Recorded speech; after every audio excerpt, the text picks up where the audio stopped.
Hi, everybody, and welcome to another edition of our Podium Picks. We are inside the Working Against Gravity studios. I'm Sean Woodland alongside Tommy Marquez. Tommy, we're going back inside the CrossFit realm of things. Last week we went childhood toys. Now we're coming by the CrossFit realm because we actually have, something to talk about. So we figured we're going to do the Podium Picks for the Rogue Invitational because that was a fantastic event. But first, this edition of Podium Picks is sponsored by Vuori, the brand new take on performance apparel, perfect if you are sick and tired of just the same old workout gear. Yep. And I'm actually sporting looking resplendent. It must be Friday because I saved my Friday best. I did. I got my core shorts on too. Yep. Man, love these things. I got my my bank shorts on, which is a nice hybrid kind of style board short. It's got pockets, so you can use it on the go, but it's also good enough and moisture wicking and quick to dry if you decide to go in for a little dip, like I will choose to do, because I'm exactly 1 mile from the ocean, a straight shot. I gotta give you some of those. Yeah, so sometimes I'll run and take a dump. I also have a Strato Tech tee. I have like the heather gray version. It's nice because it's got some of the performance fabric with the stretch, the moisture wick too. It fits really nice, but it's really, really soft. I'll never forget Tiffany's grandmother at her graduation when we went out for drinks before the graduation. I had this shirt on. She leaned in and gave me a hug, and she goes, "Oh, that's nice." And she just kind of sat there. I was like, "Thanks, Grandma." Yeah, I had the same experience. I had one of those shirts on at a barbecue, and this is obviously before all the quarantine stuff happened. And someone came up to me and just gave me like a pat, and said, "Oh, what is that?" And then I had like 3 people just rubbing my shirt. So it was pretty cool. Everybody, come feel how soft Sean is. That's right. That's right.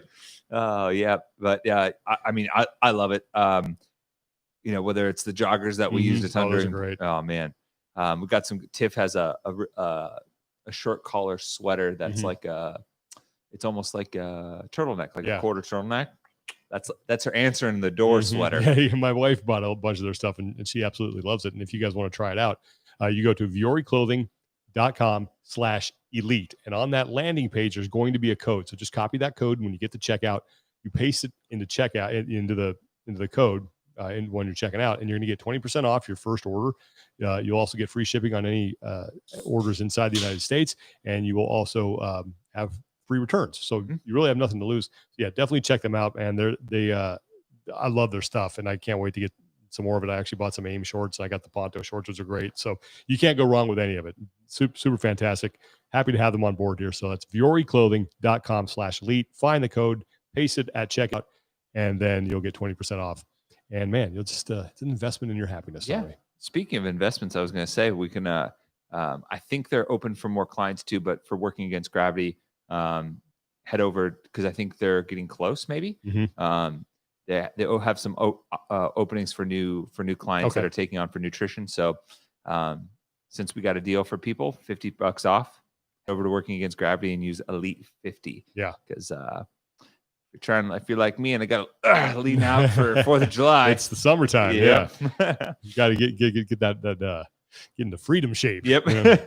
Fireworks setting off shape. All right, let's get into the business at hand. These are our podium picks for the event that just happened. It was great to actually have an event to talk about. The Rogue Invitational. It was, obviously a little different as far as the format goes, purely online. It was a ton of fun for me to be part of it.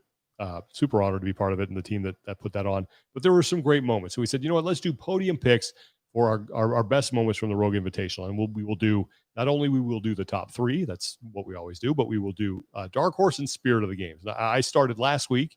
I don't know if you want me to go again, so you can go first next time we do pop culture. But I will give you that option if you would like to defer winning the coin toss here. I'll go first here. Okay. Yeah. Tommy has elected to receive. Okay. Okay, so I'm going to start with my dark horse. And that is going to go BKG in event number 5. Okay, the chipper, The chipper, the down and back chipper. And in my opinion, my humble opinion, this is just classic BKG. It was. He won that event by more than a minute. Oh, he crushed and I felt like nobody really saw him coming till he was already starting to pull away. And there was all this conversation about all these different movements because, they had the heavy med ball clean, the box step over, the strict handstand push-ups were all these different points of performance.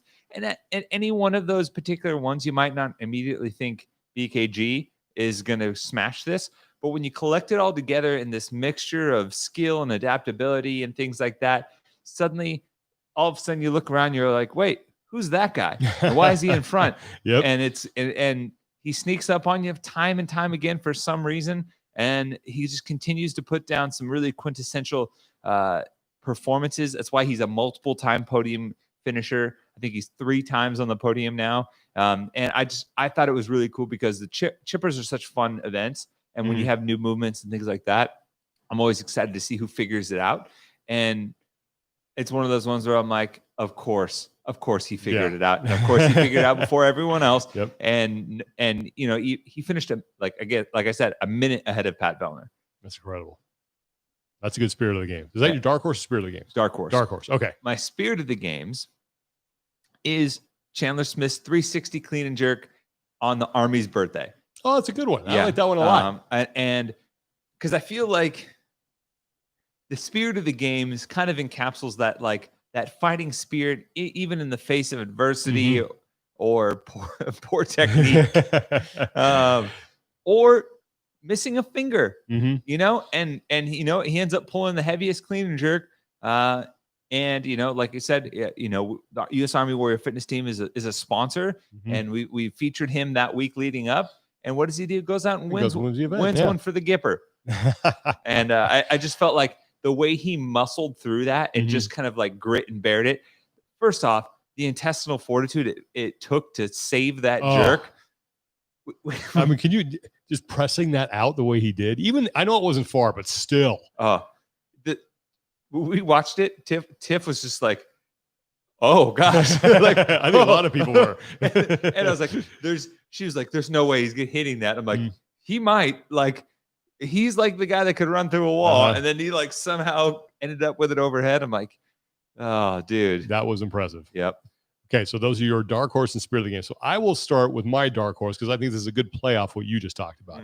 And my dark horse is Coach B's commentary on the clean and jerk event. Oh, fantastic. I mean, that guy came in and he told it like it is, and he was not afraid to say anything. Yeah. To the point where I was a little scared that maybe something inappropriate was going to come out of his mouth, like a swear word or something like that. But he kept it, you know, pretty clean and pretty on the straight and narrow. But he was, man, when Chandler made that lift, the lift your time, he goes, we were watching the replay, he goes, yeah, that was pretty terrible. Or that was pretty ugly. He just said it like it was, you know, and then he said, Chandler, come train with me. And I mean, people loved it. Like he was just, and he was spot on with his analysis. I mean, the guy's a great coach, but I think it added something to that event that there were. Chase is a fantastic, and same with you. Anytime I get to sit next to you or Chase, like it's just so nice to have someone who knows so much about what's going on, and it makes my life extremely easy. He would have broken it down in a different way, but Coach B was just so direct. He's like, yeah, that was awful. Yeah. You know, I mean, what else can you say? But Chandler hit the lift, and I thought that Coach B having him on in those events, it's just a lot of fun. He's a great guy, and anytime I get to talk to him, I always he puts a smile on my face because he's so enthusiastic about weightlifting, and he always wants to adopt everybody and have them come train. Yeah. So I hope Chandler goes and trains with Coach B, man, because Coach B made me look good in front of Tiffany. There you go.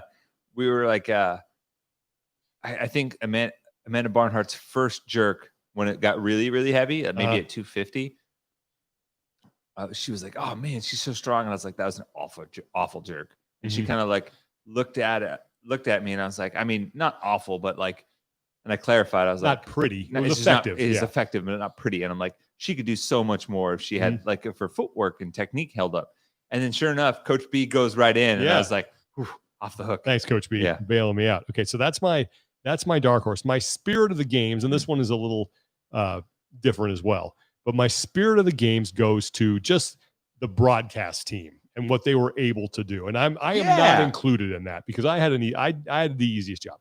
But the people who put that thing together and had the wherewithal to understand what they needed to get that accomplished, and taking 40 different streams from around the world, more than 30 athlete streams, and getting them synchronized to the second is I don't think has ever been done before. The only thing that I can think of that comes close to that is what the NFL did with the draft, but they didn't have to get everybody starting at the exact same time. It was a sequential thing, which still takes a lot to coordinate, but it's not everybody's got to go at the same time on this exact second. Yeah.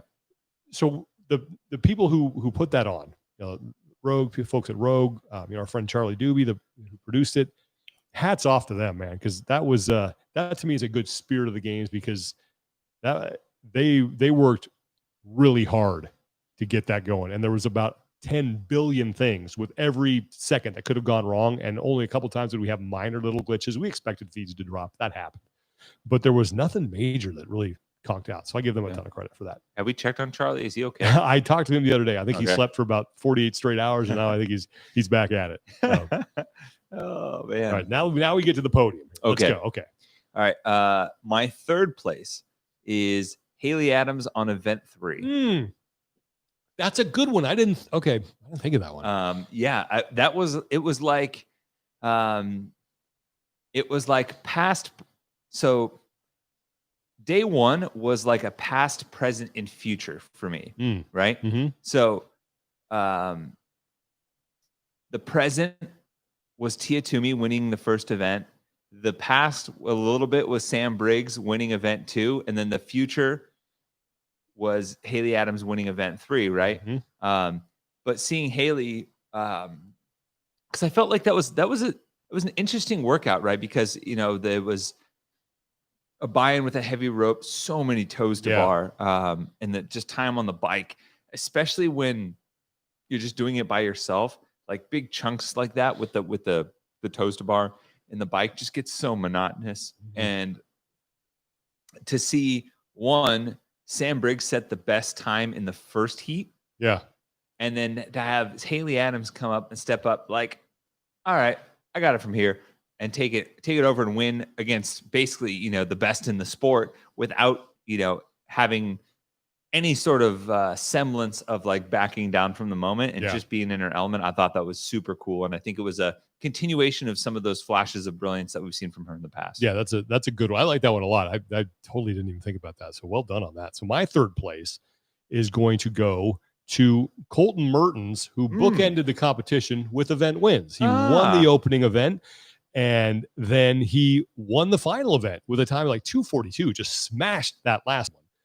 I know there's some questions about his deadlifts and whether he was bouncing it. Chase even called it out. A couple of people mentioned it, but the judges thought it was good. The two judges who were looking at it. So anyway, but you want to talk about a guy who has like home run potential. If he gets a groove pitch, it's him. And it was fun to watch him smash those two events. And he came in and I don't think people expected him to do a whole lot. And I think when it was all said and done, he was ninth. So he was top 10, which is great for him. And super impressive with what he was able to accomplish. Needs to shore up some weaknesses, but man, when he got an event that was right up his alley, he just crushed it. So good job. Hats off to Colt Mertens. You're third on my podium. Mm-hmm. Nice. Right. My second place. I feel like we might start to have some overlap. Yeah, I think this is Sam Briggs' last woman standing. Okay. Is my second place. It was. I mean, we talked about it on the episode. It was funny because I missed it live, and I went back and watched it. I watched the men first and then the women.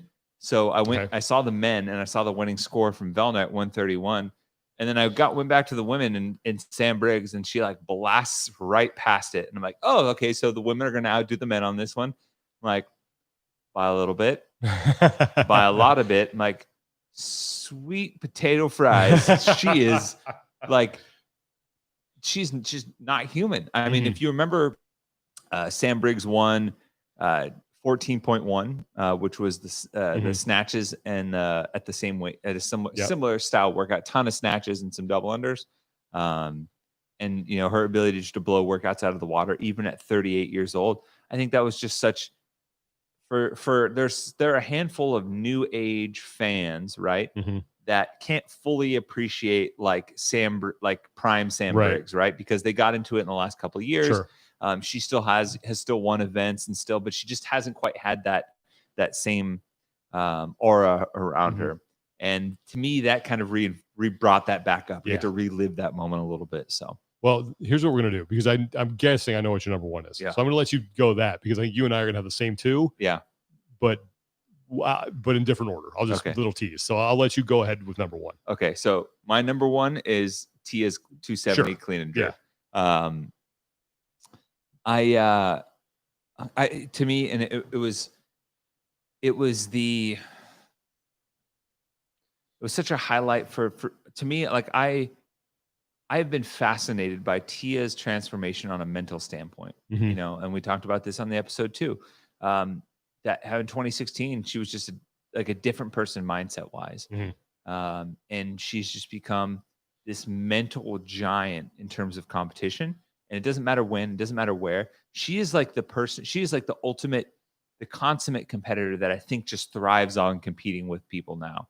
And it's been a treat to see. And it's funny how when the minute she missed and like there was like, oh, it's over. I don't know why. I immediately thought, I was like, she's probably going to go for 270 just for the heck of it. That would be such a boss move, like just flexing on everybody. Yep. And she did, and she hit it. And I don't think anyone on the planet thought she was going to miss that lift.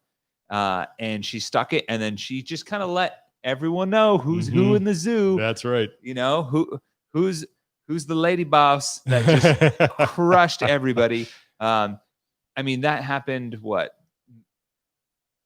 I mean, by all intents and purposes, the event was over before that. Won, yeah, but I mean that just reminded everybody, like, no one's even close.